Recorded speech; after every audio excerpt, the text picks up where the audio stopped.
Сәлем достар, бүгін біз кішкентай балапандарымызға бүлдіршінге арналған ағылшынымызды жалғастыратын боламыз. Бүгін бізде Family Friends'тің екінші тарауы ары қарай жалғастырамыз. Бүгін бізде toys, ойыншықтарды өтеміз. Кеттік менімен бірге қайталаймыз. Doll, doll, doll бізде қуыршақ. Видеоны тоқтатып, бұл сөзді жазып аламыз қыздар дәптерімізге. Doll, қуыршақ. Келесі кеттік. Мына жерде әріп керісінше қарап тұр. Байқап тұрсыңдар ма? Мында д мына жаққа қарап тұр, енді б мына жаққа қарап тұр. Сонда бізде дан кейін л әрпі келген кезде о болып оқимыз. Сонда мына сөз оқылады бол. Бол аударылады, доп те аударылады. Жазып аламыз, видеоны тоқтатамыз и сөз жазып аламыз. Келесі сөз Тедди. Тедди аударылады мишка, қонжық деген мағынаны білдіреді. Келесі сөз пазл бұл бізде кәдімгі құрастыратын ойыншық, пазл бұл. Және соңғы сөзіміз ка бұл көлік, машина. Видеоны тоқтатып аламыз да 5 сөзді міндетті түрде жазып аламыз, себебі біз қазір сол бойынша практика өтетін боламыз. Сол кезде сіздер бұл не сөз еді деп абдырап қалмау керексіздер. Кеттік, ары қарай жалғастырамыз. Менімен бірге бүгін reading, оқылымды дұрыстайтын боламыз. Кеттік бірге. Мына T мен H екеуі бірге қосылған кезде в деген дыбысты білдіреді. Кеттік. This is your doll. Қайталаңдар, видеоны тоқтатыңдар да қайта оқыңдар. This is your doll. And this is your ball. And this is your ball. Сонда мынау бізде аударылады. This қазақ тілінде аударылады мынау. Мынау сенің дол қуыршағың. Мынау сенің қуыршағың. Және мынау сенің бол, добың деп айтып тұр. Your ағылшын тілінде сенің. This аударылады мынау. Бұл сөздерді білмесеңіздер, видеоны тоқтатамыз да сөздік дәптерімізге сөзді жазып алатын боламыз. Келесі кеттік. Мына жердегі сөз but деп оқылмайды, but where is ухаре деп оқымаймыз, where is my teddy, but where is my teddy, where is tiny ted, but бірақ деп аударылады. Видеоны тоқтатамыз, жазып аламыз. But бірақ where қайда менің қонжығым қайда деп тұр. Қайда менің кішкентай қонжығым. Тайни аударылады крохотный, кішкентай деген мағынаны білдіреді. Кішкентай қонжығым қайда дейді қыз. Кеттік ары қарай. Is this your teddy? Мынау сенің қонжығың ба?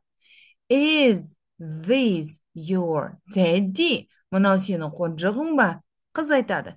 No, it isn't. Жоқ, бұл емес. This is my pencil case. Look. This is my pencil case. Look. Мынау менің қаламсабым. Look. Қарашы. Танымайтын сөз болса, сол бойда жазып аламыз. Кеттік ары қарай. Is this your teddy? Is this your teddy? Мынау сенің қонжығың ба? No, it isn't. Жоқ, бұл емес. It's my bag. Бұл менің сөмкем. But, бірақ дейді. Look, Tim. Қарашы, Tim. Look, Tim. Here is my teddy. Мынау менің қонжығым. Tiny Ted, кішкентай Ted, is in my bag. Менің сөмкемде. Is in my bag. Менің сөмкемнің ішінде деп айтып тұр. Ішіндегі танымайтын сөздерді видеоны тоқтатып жазып аламыз. Және де егерде оқылымды қайтадан дұрыстап өзіңіз оқуыңыз келсе, видеоны қайтадан бастап басына қоясыздар да оқып аламыз, жүре ма? Видео сабақтың артықшылығы, бұны сіз қайталап көре аласыздар. Кеттік ары қарай. Жалғастырамыз. Кешірім сұраймын. Кеттік, жалғастырамыз. This is my bag. Мынау менің сөмкем. Мына жерде енді жаңа сөйлем құрастырып үйренеміз, балалар. This is my bag аударылады мынау менің сөмкем. This аударылады мынау. My менің, bag сөмкем. Енді айтайықшы, осы мына bag деген сөздің орнына енді басқа ойыншықтарды, бүгін өткен ойыншықтарды қояйық. Мынау менің қонжығым. This is my teddy. This is my teddy. Мынау менің машинам. This is my car. This is my car деп айтамыз. Келесі, мынау менің пазлым. This is my puzzle. This is my puzzle деп айтамыз. Ал егерде сенің деп айтатын болсақ, онда былай болады. This is your doll. This is your doll. Мынау сенің қуыршағың. Кеттік, бірге айтамыз. This is your doll. Мынау сенің қуыршағың дейді. Енді айтайық, мынау сенің добың. This is your доп бізде бол. This is your ball. This is your ball. Келесі, мынау сенің машинаң. This is your car. This is your car деп айтамыз. Енді мына жерде сұрақ қоюды үйреткен екен. Сұрақ қойған кезде оп-оңай. Мына жерде қараңыздаршы, болымды сөйлемде бізде is тұр ғой. Соны алдына лақтырып жібереміз, болды. Бізде сұрақ пайда болды. Дымды қиын емес. Мысалға, is this your teddy? Мынау сенің қонжығың ба? Is this your teddy? Мынау сенің қонжығың ба? Қыз айтады, no, it isn't. Жоқ, бұл емес. Яғни жауап берген кезде осылай жауап береміз. Is this your teddy? Мынау сенің қонжығың ба? No, it isn't. Жоқ, бұл емес. Келесі кеттік. Is this your teddy? Мынау сенің қонжығың ба? Yeah, бұл менікі. Yes, it is. Yes, it is. Yeah, бұл менікі дейді. Яғни, түсінікті болса, мына төрт сөйлемді, төрт картинадағы видеоны тоқтатып, дәптерге жазып аламыз, аудармасында қасына астына жазып қойсаңыздар болады. Кеттік, енді сабақты жалғастырамыз, бізде жаттығу жасаймыз. Жаттығу мына картинадағы біз сөйлемді толтыруымыз керек, біз картинаға қарай отырып. Бірінші сөзіміз қоятынымыз бізде my. My аударылады менің деп аударылады. Your аударылады сенің деп аударылады. Енді кеттік, бірінші картинаға қарайық.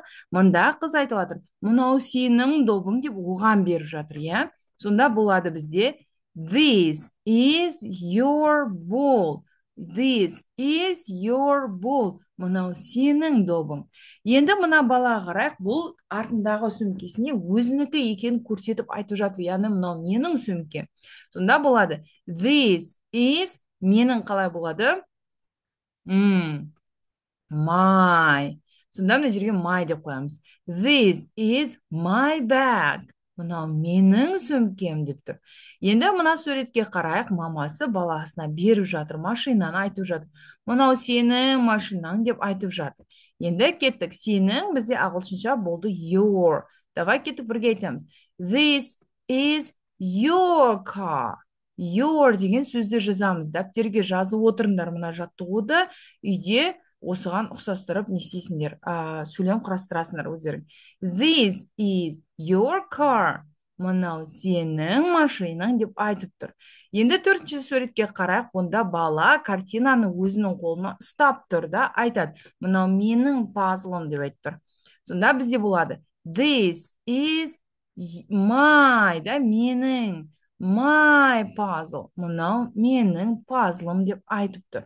Кеттік, ары қарай видеоны тоқтатып төрт сөйлемді жазып аламыз. Енді ары қарай бізде төртінші жаттығуды істейміз.